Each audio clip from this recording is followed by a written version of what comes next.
Halo semuanya, khususnya buat kalian para mahasiswa baru, pernah nggak sih ngerasa kayak tenggelam di lautan jurnal dan buku, bingung mau mulai dari mana buat nulis tugas? Tenang, kalian nggak sendirian kok. Hari ini, kita bakal kupas tuntas satu alat super ampuh yang bakal bikin proses riset dan nulis kalian jadi jauh lebih gampang dan terarah. Oke, jadi apa aja yang bakal kita bahas? Pertama, kita mulai dari masalah klasik, tumpukan buku yang bikin pikiran buntu. Terus, kita kenalan sama solusinya, bibliografi beranotasi. Kita bakal lihat kenapa alat ini penting banget, ibarat jembatan antara membaca dan menulis. Tentunya, kita juga akan bedah langkah-langkah praktis buat bikinnya, plus kesalahan umum yang harus dihindari. Dan terakhir, gimana alat ini bisa mengubah kalian dari sekedar pembaca jadi penulis sejati. Oke, kita masuk bagian pertama. Jujur aja deh, situasi ini pasti udah nggak asing lagi buat kalian. Buku dan artikel di mana-mana, tapi ide di kepala malah nggak ada sama sekali. Gimana? Relate banget kan? 2 malam sebelum deadline, puluhan file PDF udah di-download. Rasanya sih udah baca banyak, tapi begitu ada yang nanya, coba jelasin, poin utama dari artikel si A itu apa? Tiba-tiba, ngeblank. Percaya deh, kita semua pernah ngalamin ini. Jadi, akar masalahnya itu sebetulnya bukan di bagian nemuin sumbernya. Di zaman sekarang, itu gampang banget. Tantangan yang sesungguhnya adalah, ya ini, memahami dan mengkoneksikan semua sumber itu ke dalam tulisan kita. Nah, untungnya ada alat yang memang dirancang khusus buat ngatasin masalah ini. Dan inilah dia solusinya, bibliografi beranotasi. Namanya mungkin kedengeran agak serius dan teknis ya, tapi tenang aja, ini bakal jadi sahabat terbaik kalian dalam setiap tugas penulisan. Coba bayangin, ini kayak daftar pustaka, tapi versi pro. Jadi kalian nggak cuma nulis daftar judul buku atau artikel aja, tapi kalian juga tambahin catatan singkat, yang kita sebut anotasi, buat ngejelasin isi, fokus, sama kegunaan tiap sumber itu. Nah, di sini nih, letak perbedaan yang paling krusial. Daftar pustaka biasa itu cuma nunjukin kalau kalian berhasil menemukan sumber, titik.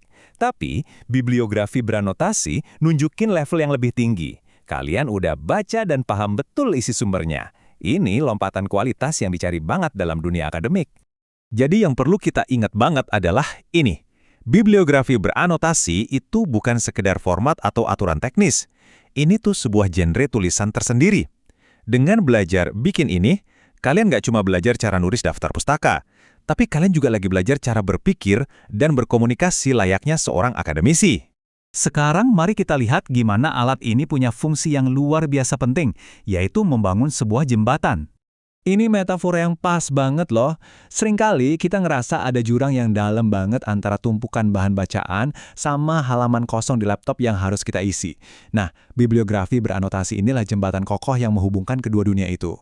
Terus, kenapa jembatan ini krusial banget? Karena proses pembuatannya maksa kita buat, pertama, membaca secara aktif, bukan cuma scan doang.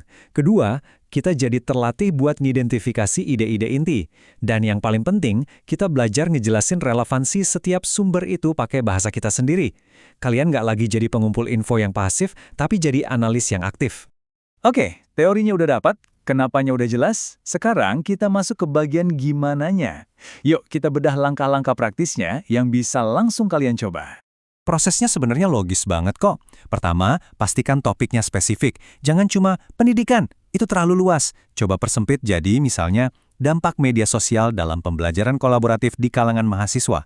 Lalu cari sumber yang kredibel, baca sambil mikir, catat detail citasinya dengan benar, baru deh tulis anotasinya. Untuk permulaan, nggak usah pusing-pusing, fokus aja ke anotasi deskriptif. Gampangnya, kalian cuma perlu jawab 4 pertanyaan ini. 1.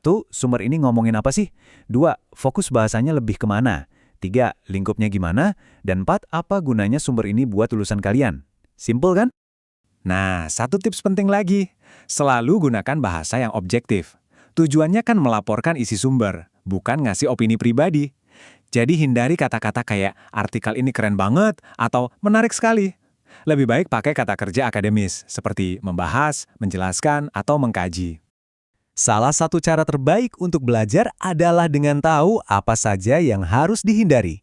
Yuk kita lihat beberapa kesalahan umum yang sering banget terjadi pas bikin anotasi. Penting buat kalian tahu kalau nggak semua anotasi itu sama. Seperti yang bisa kita lihat di tabel, ada yang murni deskriptif, ada juga yang minta kita kasih evaluasi, misalnya menilai kekuatan atau kelemahan argumen sumber. Kuncinya apa? Selalu baca instruksi tugas dari dosen. Apakah cuma minta ringkasan atau butuh analisis juga? Nah, ini dia daftar jebakan Batman yang wajib kalian hindari. Nomor 1, dan ini paling sering kejadian, jangan pernah cuma copy-paste abstrak. Hindari juga penjelasan yang super umum, kayak artikel ini tentang pendidikan. Usahakan tetap ringkas, objektif, dan yang nggak kalah penting, pastikan format citasi kalian konsisten dari awal sampai akhir. Oke, kita sampai di bagian terakhir. Sekarang, kita lihat gambaran besarnya. Menguasai skill ini tuh bukan cuma soal dapat nilai bagus di satu tugas aja loh. Ini lebih dari sekedar tugas. Ini adalah latihan fundamental. Lihat aja grafiknya. Setiap anotasi yang kalian tulis itu ibarat lagi nge-gym buat otak akademik kalian. Pemahaman membaca kalian bakal meningkat, fondasi menulis jadi makin kokoh, dan yang paling penting, integritas akademik kalian juga ikut terasah. Inilah transformasi utamanya. Kalian berhenti jadi sekedar mahasiswa yang lagi nyari referensi dan mulai bertransformasi jadi seorang peneliti yang sedang membangun argumen. Perubahan pola pikir inilah yang jadi inti dari pendidikan tinggi.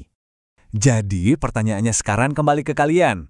Udah siap ngubah tumpukan bacaan yang bikin pusing itu jadi fondasi yang solid buat tulisan kalian? Nggak usah langsung yang susah-susah. Coba aja ambil satu artikel, tulis satu anotasi. Rasain sendiri deh perbedaannya. Selamat mencoba ya!